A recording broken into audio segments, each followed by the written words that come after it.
കടം എങ്ങനെ മാറും, എങ്ങനെയാണ് മാറ്റങ്ങൾ വരുന്നത് എന്നുള്ള ചിന്തയാണ് നിങ്ങളെ അലട്ടുന്നതെങ്കിൽ ദൈവം നിങ്ങളുടെ മുമ്പിൽ തുറക്കാനിരിക്കുന്ന വഴികൾ ഒരിക്കലും തുറക്കത്തില്ല. പണ്ട് കേട്ട ഒരു ടെസ്റ്റിമണിയാണ്.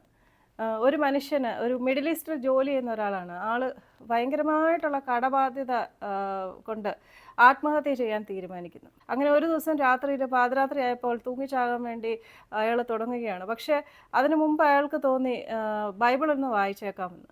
ബൈബിൾ തുറന്നു നോക്കുന്ന അയാൾക്ക് കിട്ടുന്ന വാക്യം, എന്നാൽ യഹോവ ഒരു മഹാവീരനെ പോലെ നിന്നോട് കൂടെയുണ്ട് എന്നുള്ള വാക്യമാണ്.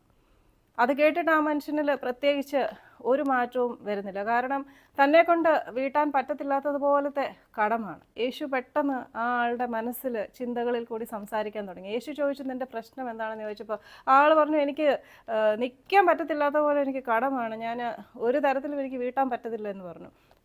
അപ്പോൾ യേശു അയാളോട് ചോദിച്ചു, നിനക്ക് എത്ര കടമുണ്ട്?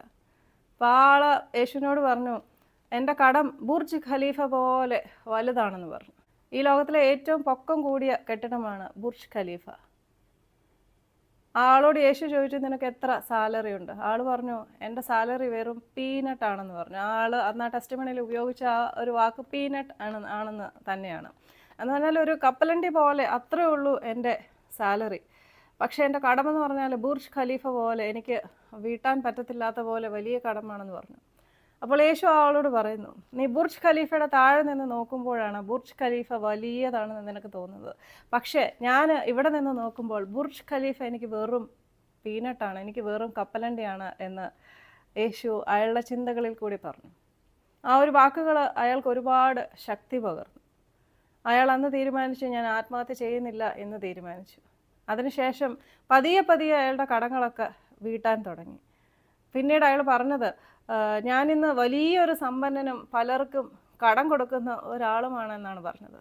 അതൊരു വലിയ ടെസ്റ്റിമണിയായിട്ട് എനിക്ക് തോന്നി. യേശുവിൻ്റെ ആ ഒരു വാക്കുകൾ അയാൾക്ക് വലിയ വിശ്വാസവും പ്രത്യാശയുമാണ് നൽകിയത്. ആ ഒരു സന്ദർശനം അയാളുടെ ജീവിതത്തിൽ വലിയ മാറ്റങ്ങളുണ്ടാക്കി.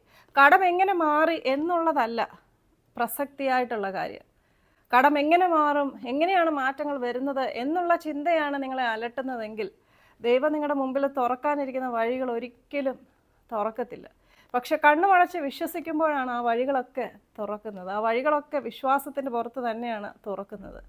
ഈ ആളെ സന്ദർശിച്ചതുപോലെ തന്നെ യേശുവും നിങ്ങളെയും ഒക്കെ നിങ്ങളുടെ ജീവിത വീഥികളിൽ, നിങ്ങളുടെ സങ്കട കടലിൻ്റെ നടുക്ക്, നിങ്ങളുടെ സങ്കട വീഥികളിൽ യേശുവും കാത്തു നിൽക്കുകയാണ് നിങ്ങളെയൊക്കെ സമാധാനിപ്പിക്കാൻ, നിങ്ങളുടെയൊക്കെ ജീവിതത്തിലും വലിയ മാറ്റങ്ങൾ വരുത്താൻ വേണ്ടി.